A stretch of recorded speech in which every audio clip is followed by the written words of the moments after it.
Hello guys and welcome back to Trekyards. This is Commander Cockings. I am flying solo today because the captain is out on an away mission. But we have an exciting new discovery. Wow, the puns start now. The USS Discovery Bridge has been revealed kind of under the radar. It wasn't in a formal trailer. It was in a Variety article, top picture, before they had this brand new cover, which is kind of cool. But inside this article had a number of behind the scenes pictures, including a pretty much fullish view of the entire bridge and a close up of the captain's chair with a nice dedication plaque behind it. So I wanted to talk today about that, have a first look, analyse it as we tend to do, and I guess just give real first reactions on my own this time, but hopefully you guys will enjoy it anyway. So we've been considering what is the Discovery Bridge going to look like. We've seen the Shinzu Bridge for some time now. It's quite big, very blue. Maybe more generic sci-fi than would fit in the Star Trek timeline, but still has a lot of cool things about it. We theorize that because the Discovery is a newer ship, it might look closer to that of the Constitution class, which is, as we know, the USS Enterprise from Cage, and then the original series itself. So this view, boom, and I will say, at first I thought it was a Shinzu Bridge, but then on the right you can see full displays with the Discovery. So kind of obvious there, and the plaque at the back. So my first reaction is the colour palette is a little bit closer to what we would expect from the timeline. Not a lot closer, but a smidge. The Shinzu was a lot more blues, which is close to Enterprise, and this, again, that could just been the lighting. Disclaimer, obviously we haven't yet seen it. And more lens flare-y, but again, that was to trailer shots. This all has been constructed for us to see, so who knows how much of that is exactly the vibe, on set. This has a bit more of an orange vibe, which is a bit closer to the other things. It's not a lot, but it's a little bit. You have also got to remember that this, and by say orange, I mean the lighting is going out. It's a bit more orange than the blue.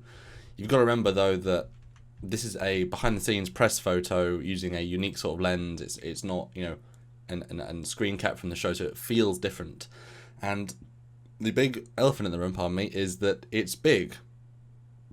Now, to be fair, they could have pulled out beyond sort of the line of where the cameras are meant to be. They only have like a 180 set, although that seems a bit odd for such a big budget show.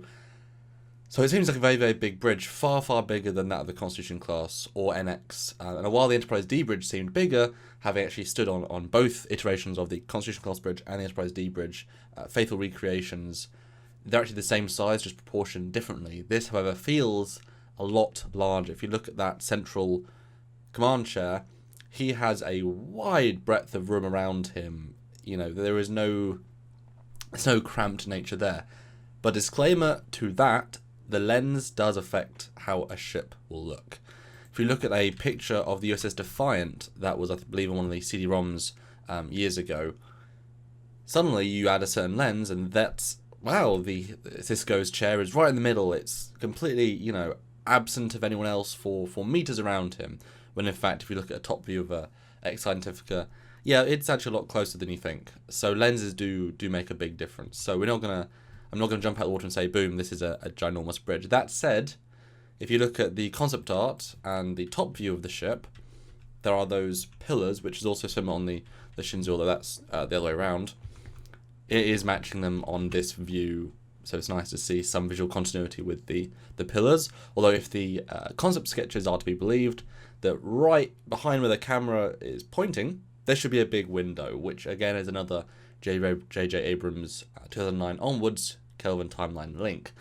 But that is the question: does this bridge look more like the canonical Prime, the J.J. Abrams rebooted universe, or some sort of visual reboot somewhere in between? That's very hard to say. It certainly doesn't have a distinctly TOS or Cage or NX feel. You could argue it looks like a hyper-advanced NX feel, which I think we've got to take a lot of this with a grain of salt.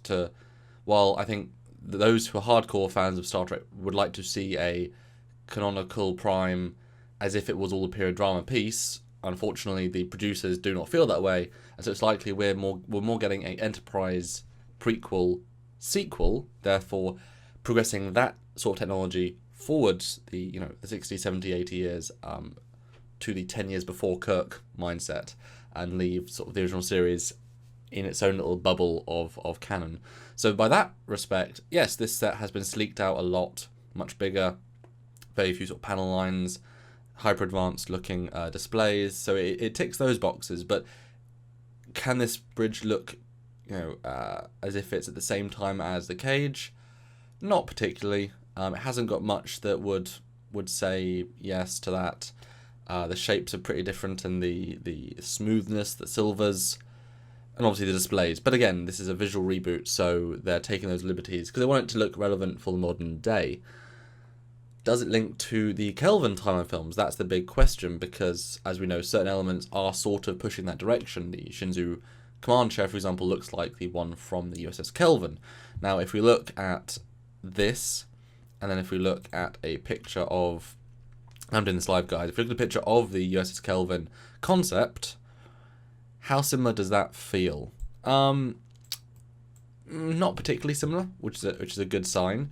But if you look at the Franklin, which is meant to be prime, but because it's based on the Kelvin timeline, there is dispute because Simon Pegg and those writers decided to make the Kelvin timeline more of a complete split from before the Kelvin. So it's all one big new universe. If you compare it to that sort of shape, then actually it's quite similar to the Franklin. You've got those beams, although now they've refined into nice smooth beams, lights basically with them, which is self-illumination.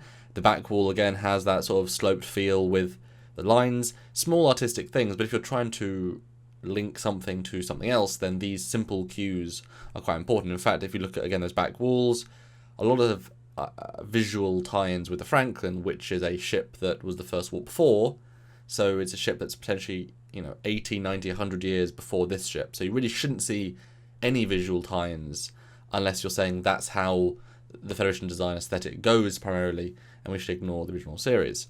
The consoles certainly have a similar sort of vibe to those. The command chair is somewhat familiar, and also to the Kelvin, although compared to the Constitution class, that is, it's a new take on an old classic, but that certainly has a vaguely similar vibe. Unlike most Federation starships, it's got a, we assume, turbolift or potentially just walkway door right out back, which will be interesting. As it opens and closes, it'll change the focus. If the captain chair can spin, there's some good shot choice there, although it was a very actively not, or very deliberately chosen not to be at the back behind the captain in the original series for shot reason.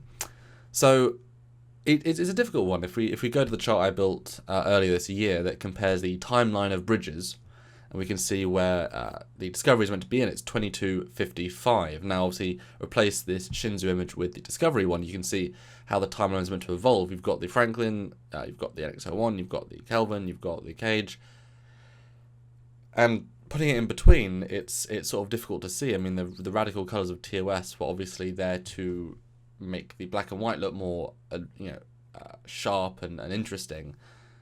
So there's real life reasons for these radical colours, but then obviously they carry that over into TNG and onwards.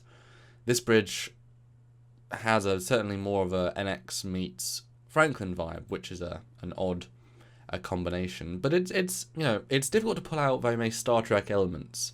Bridges have been done in hundreds of episodes of television, from the lower budget of the old Doctor Who's, and this reminded me of a Red Dwarf bridge for the Trojan at one point.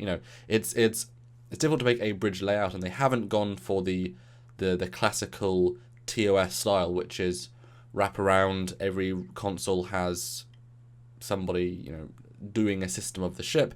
It's not going the TNG route, which has dedicated control. It's an interesting. It's taking its own approach, and therefore it doesn't have the same, Star Trek. It's not on the same line of evolution. That said, obviously, it's trying to be its own visual rebooted evolution, so you're trying to pull out what looks like Star Trek. Obviously, you have the displays, which have the Discovery, you have the captain's chair, but beyond that, it doesn't have a overly Star Trek feel. I do feel like if you put this in Dark Matter or any number of TV shows, even the new Doctor Who's, you put the Alcals with some sort of other piece, and it wouldn't overly feel like a distinctly Star Trek design. Now, that doesn't say anything against the design itself, because the design actually is quite nice. I like the dimensionality of the beams. I like the amount of lights. I like, if you look at the back, and we'll do a close-up in a second, there are lights hitting the walls. It's self-illuminating its own walls with lights, which is an interesting choice. A lot of very shiny surfaces, which allow a lot of reflection, which is an unusual choice. You would think it would sort of blind you a little bit. You'd want matte to focus on what you're doing. It's one of the jokes I made on the 2009 J.J. Abrams film. If there's that many lens flares, how can you do your job because you're ever being blinded by the lights? So I can certainly see that as being a disadvantage, although visually speaking, all these reflective surfaces do add a certain dynamic feel because it feels real. It feels as if everything is there and alive. So for better or for worse, I mean, this is certainly closer to a USS Voyager aesthetic, those sorts of silvers and such, but more chromy, more advanced. I mean, that's the thing, they're trying to go for a 2017 Star Trek, and so it's got to look advanced. It just doesn't happen to fit into the prime timeline of the evolution of ship design, but I don't think that's what they're trying to do per se. And those chairs, the front two command chairs, have just a very classic, silver part at the bottom. It looks like bar stool chairs or whatever, just a bit more functional. Yeah, so nice-ish, nice design, but not a lot of what we'd consider the original Star Trek in it. But there's another view which provides another discussion point. It was a close-up of Jason Isaacs on the bridge, looking quite relaxed, as if it is his kingdom, even shoeless. And yes, you can see there is self-illumination on their own panels, quite strange.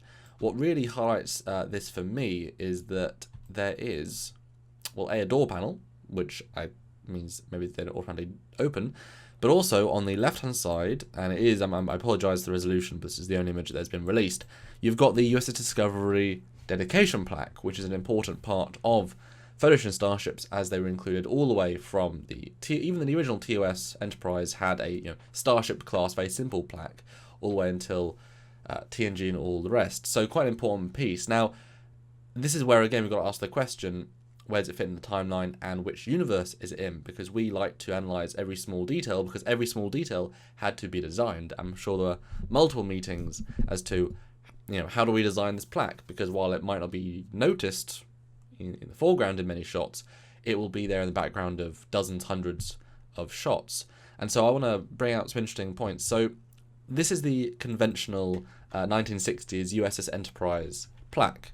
As you can see, is a Starship class, very simple, gold, and it's not very interesting or complicated, but it says, it does what it says on the tin, as it were. If you skip forward a little bit, the what we'd consider the conventional plate or dedication plaque here is USS Enterprise D's plaque, redesigned, modified.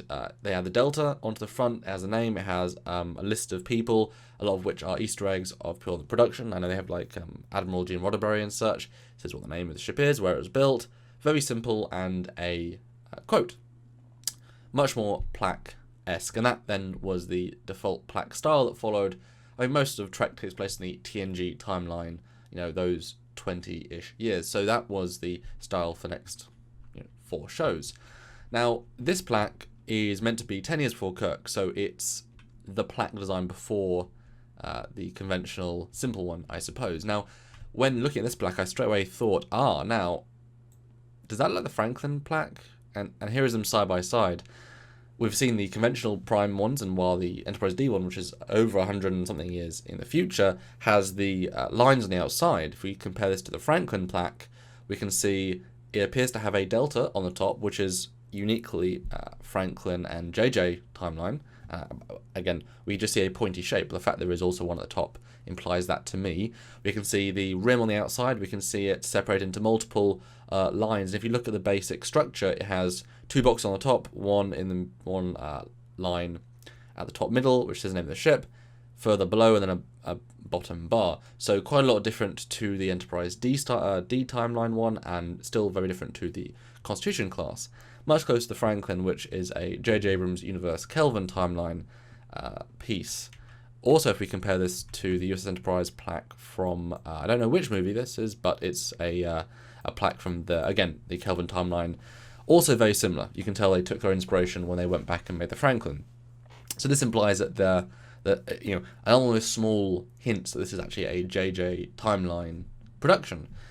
They say it's prime, but they're taking visual cues from those things, and when everything has to be either a license of CBS or Paramount, when you can't just throw something in because you want to, you have to have things approved. Having a distinctly designed plaque which references the Kelvin timeline productions, which, as we know, is a legal battle, says some things about the internal structures and what they can and can't do. So I'm going to leave that as it is with you guys, because we don't know yet, and I'm not going to start speculating on everything. But I just wanted to point out another little detail, because we here at Trekyards try to notice a bit of everything. So we'll end on this full view. The two captains and the commander look pretty happy. And one very subtle thing, guys, that right-hand LCARS-ish display, or at least computer display, has multiple views of the Discovery. In fact, several I did as part of our recent Discovery comparison video. And it does look as if potentially the engines have been shortened a tad. I will not confirm that or commit to that, but it looks as if they may have been shortened down to a bit more in proportion, because it doesn't feel exactly right to what we've seen or the concept art, but it's nice to see it there. So there you go, guys. That is the newly released and quite under the radar Discovery Bridge. A lot of things to see, but also very simple and very plain.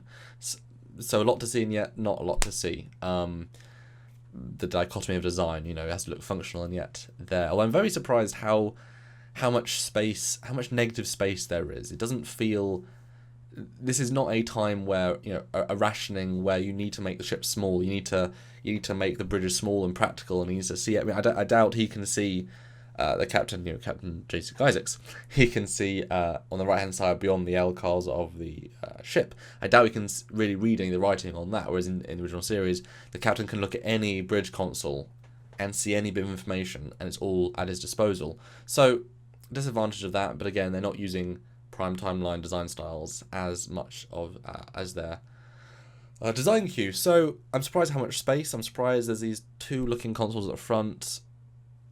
A lot of negative space. It's a big ship, guys. I think when we originally saw the bridge, it is a bigger ship. They're going a slightly larger scale. We saw the transporter room. It's huge. It allows the cameras to have more motion, give you more sense of scale, in terms of epic scale. But again, it goes against what we think is conventional for that piece of Star Trek timeline. But there you go, guys. Hope this was interesting. And if you hadn't noticed it, then here it is for you guys to enjoy. And have you enjoyed my solo version? This is a single take piece. I think I did quite well. Not too much rambling, and hopefully easy enough to understand. But yeah, guys, until next time, and more Discovery news and updates, and pretty much breaking news, because this came out pretty recently today, I think. Until next time, guys, and the captain will be back, I am sure, and for an upcoming month with Discovery and the Orville. It's going to be very, very busy here on Trekyards, so tune in, guys, enjoy, and we'll see you next time, guys. I am Commander Cockings, and I'm only Commander Cockings, and I'll see you next time. Guys, so default saying we'll see you next time. Bye, guys.